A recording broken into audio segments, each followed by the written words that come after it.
Home office deduction can be confusing for childcare business owners, so let's start with a little background. It's a deductible expense for your business, and when it comes to deductible expenses, the IRS is purposefully vague. The reason for this is so they will have room for litigation when the tax law is interpreted in bad faith. But ultimately, what this leads to is different interpretations of tax law. If you give 5 different accountants the same tax information, you'll end up with 5 different tax returns. In addition to different interpretations of tax law, accountants have varying appetites for risk. For example, we recently amended a client's 2019 tax return to include her Obamacare insurance expense as a self-employed tax deduction. The fact that her tax preparer did not include it the previous year doesn't mean they did her taxes incorrectly. They simply interpreted the tax code differently. The reason we're talking about this is to help you understand where we fall on the risk appetite scale. We consider ourselves to have a medium aggressive approach to tax law, which means we may interpret the tax law differently than an accountant who has a more conservative approach. There is room for both approaches to be correct. Also, accountants can base their interpretation of tax law on new evidence as new information is released and guidelines are updated. At a high-level view, in order for a business expense to be deductible, it has to be both ordinary and necessary. The same principle applies to your home office deduction. If your home office deduction is both reasonable and necessary, and you have a defendable methodology as to how you determined the amount to deduct, then you can file your taxes with confidence. Here's where things get tricky. Your tax structure makes a difference to how you calculate and claim the deduction. Home office deduction, Schedule C. If you operate your childcare business out of your home, you may qualify for the home office tax deduction. This applies to individuals who use part of their home for business purposes. There are some special government guidelines regarding home office deductions for childcare business owners who operate their daycare centre from their home. Ordinarily, an individual must be able to reserve his or her home office space regularly and exclusively for conducting business. But if your at-home daycare centre has applied for, been granted or is exempt from having a licence, certification, registration or approval from the state, the government makes allowances. In this case, they take into account the fact that there will be some overlap between the personal and family spaces within your home and those you use to care for the children in your daycare programme. To figure out your home office deduction, you need to use what's called the regular method.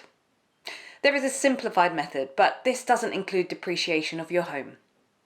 For the regular method, you will need to factor in the square footage of your daycare space as a percentage of your total home square footage, as well as the percentage of time, in hours per week or per year, you use your designated home office area for daycare operations.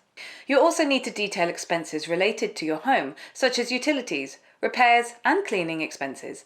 Then you need to calculate the percentage of those expenses that should be allocated to your business.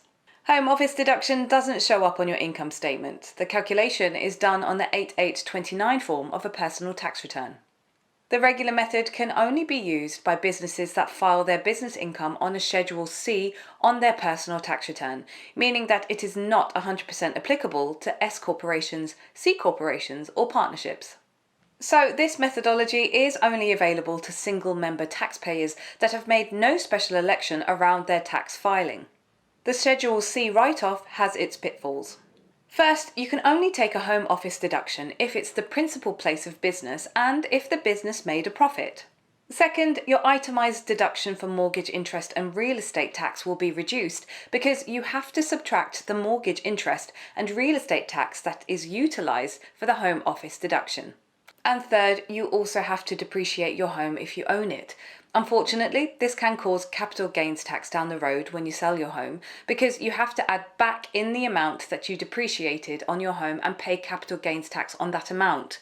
But it's still worthwhile using the regular method as the home office deduction usually saves you more in taxes than you would need to pay back later when you sell your home. Home office deduction S Corp. Next, let's look at how the home office deduction works for an S corporation. To take the home office deduction as an S corporation, you need to set up an accountable plan.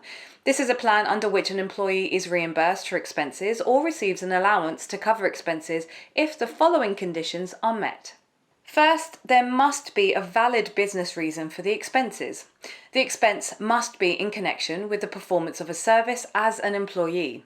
The reimbursement must be for an expense the business could legally deduct under current tax law. Second, the employee must either substantiate or be deemed to have substantiated the expenses.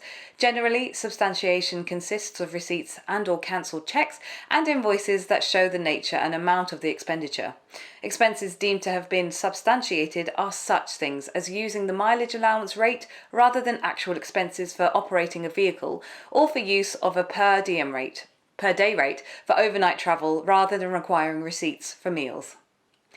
Last, if the employee receives an allowance for expenses, they must return to the business any excess amounts not needed for their expenses within a reasonable time. In order for a business to deduct a home office as an S corporation, it has to reimburse the owner-employee for the use of their home office space using a reasonable reimbursement rate. This rate can be found by calculating home office expenses using a similar methodology as is used on the 8829 Schedule C calculation, or by identifying similar office spaces and applying the current market rate. Home office deduction, partnership. Now we'll see how the home office deduction works for a partnership. It's similar to the S Corporation accountable plan, but it's called an unreimbursed partnership expense, or UPE. For you to take the home office deduction, it has to be stated in the partnership agreement. Instead of the business deducting it, it gets deducted on your own personal tax return. Here's how it works. If the expense is of the type the partner is expected to pay without reimbursement, the partner can deduct the expense on Schedule E, Supplemental Income and Loss, as a UPE. Per Schedule E instructions, UPE should be reported on a separate line of the section reporting partnership loss, along with the name of the partnership, a description of the amount, and the notation UPE. Form 8829 can be used to determine the appropriate deduction, but the form itself does not need to be filed. The IRS takes the position that partnership expenses are not deductible on an individual return unless the partnership agreement expressly states that the partner is required to pay the expense personally.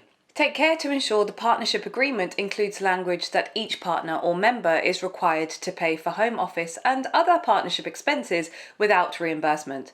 Of course, the taxpayer will need to have adequate substantiation of the expenses. Unlike the sole proprietor's home office deduction, UPE can be deducted if it exceeds the income reported through the Schedule K1, partner's share of income, deductions, credits, and so on, subject to basis limitations. UPE is deductible against both federal income tax and self-employment tax. Home office deduction, C Corps. It's important to note that Section 280A does not allow C corporations and LLCs taxed as C corporations to claim a home office deduction. C corporations are entities that pay taxes separately from their shareholders. This does not prevent a C corporation from leasing home office space from an employee, but a different set of rules applies to this arrangement. A C corporation may deduct payments made for the lease of a home office under IRC Section 162 as rental payments, if they are ordinary and necessary to the corporation's trade or business, and if they are added to the income of the persons the business paid rent to. As a result, employee leases must report these rental payments as income on Schedule E, attached to Form 1040, without any offsetting home office deduction. We know that it's a lot of information to take in, but we hope this has helped to clarify the home office deduction. Take some time to check in with your tax accountant to make sure that they're maximising your home office deduction.